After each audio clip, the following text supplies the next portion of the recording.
Good morning, everyone. My name's Father Carl Chudy, back with you again, together with my ecumenical colleagues. And I wanted to share something with you called the enormousness of small kindnesses. I don't know what you've been going through in these times, these very tumultuous, difficult times for lots and lots of people, and also the time that we are in relation to Black Lives Matter, the racial inequity that is systemic and endemic in our culture, in our country, and how many of us are waking up to this in a very powerful way, that despite the violence and the difficulties and the injustice, especially for Black and brown communities, as well as other cultural minorities and religious minorities, that somehow there are voices of compassion, hope, and resilience that is somehow transcending it all, going above all the clamor around us. And that's what I want to focus in on today, because I have to be honest, it is these things and many other things that have been such a buoy of hope for me in this time.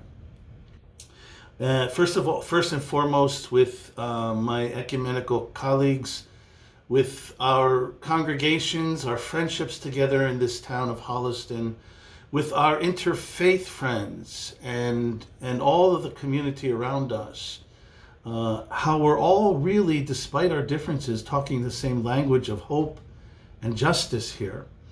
And as I say that, I've been doing a summer course, which is almost over right now, entitled Interfaith Leadership in a Time of Crisis.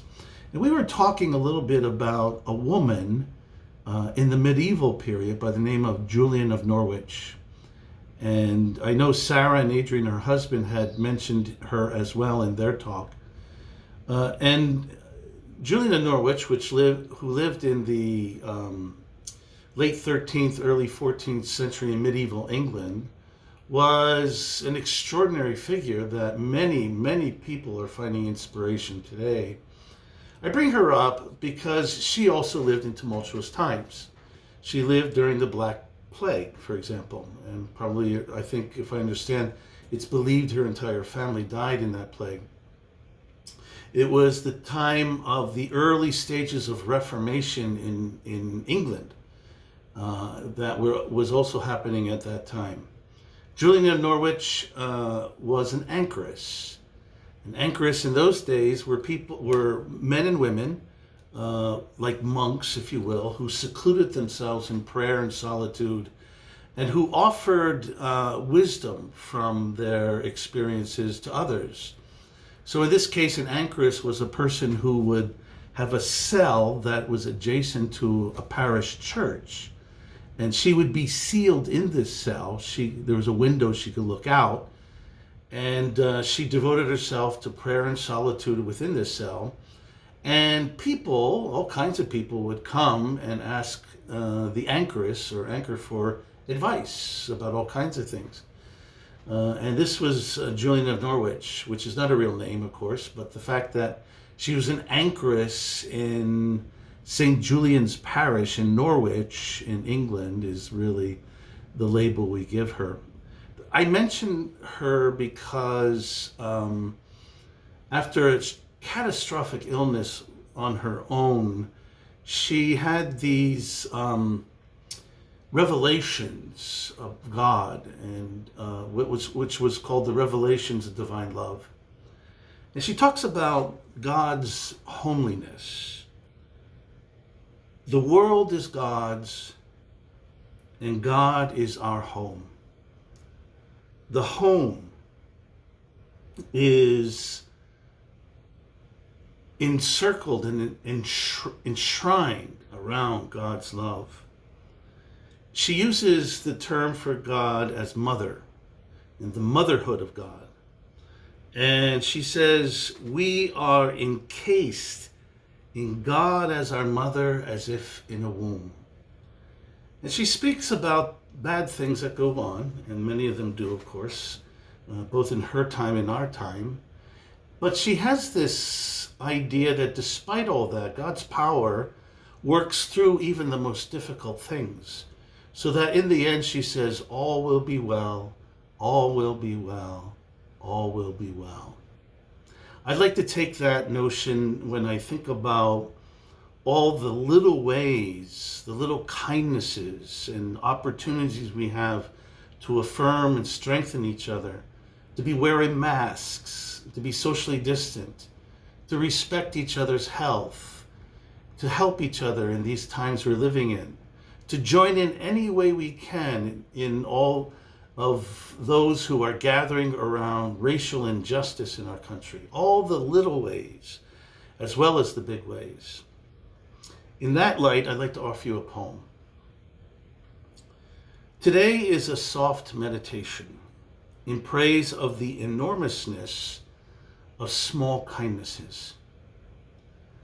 Like the cafe worker who waved enthusiastically to my father as he walked in the door of the coffee shop, like she was expecting him, like he was a regular in the hipster enclave instead of an elder person in khaki shorts and white tennis shoes. He met me here on my workday so I could help him format a document, something he couldn't figure out how to do at home, no matter how many buttons he tried. Something my mother always did for him in the decades after he gave up his trusty typewriter.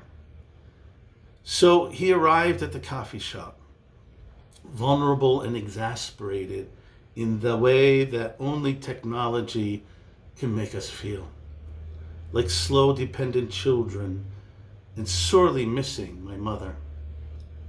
Like the barista who didn't blink when he ordered his coffee the wrong way, when he said latte instead of latte, who took his order from our table, as if it were in a sit-down restaurant, and she was our waiter, who smiled the whole time like a halo of warm light, softening the space everywhere, who made him feel like he belonged. You cannot know how those small gestures matter unless you are him, unless you are me watching, unless you see his shoulders relax in that way that we can do only when we feel safe and seen enough to let go. And his eyes dampen, the tiny liquid pools held in at the rims, barely noticeable, as he smiles and says, she always knew how to do this for me. For years she did this. She would have been 69 today. I miss her. By Siri Leave My Home. We remember the words of St. Paul very briefly in his letter to the Ephesians. Be kind to one another, tender-hearted. Reminds me of another haiku poem that I bring up often, actually, here and there for whatever reasons, but I always remember it's so beautiful. And it says, some say we are at war. I say we're falling in love with humanity. As we go through our day today, I wanted to offer a couple questions to think about. You might be helpful to you as you walk through your day. Recall a moment when you were the recipient of an unexpected gesture of kindness. What did the experience evoke in you? As we prepare for our ecumenical prayer coming next Sunday, which I'm looking forward to very much, how we do this for each other, these small acts of kindness, and with our black and brown brothers and sisters all around us. How might you be more attentive in your daily life to how you can be an instrument of kindness, love, and compassion? What might prevent you from seeing these opportunities? As a concluding prayer, I'd just like to offer this beautiful mantra. May we carry into this day this mantra. Be kind to one another, tender-hearted. Amen. Be kind to one another, tender-hearted. Amen.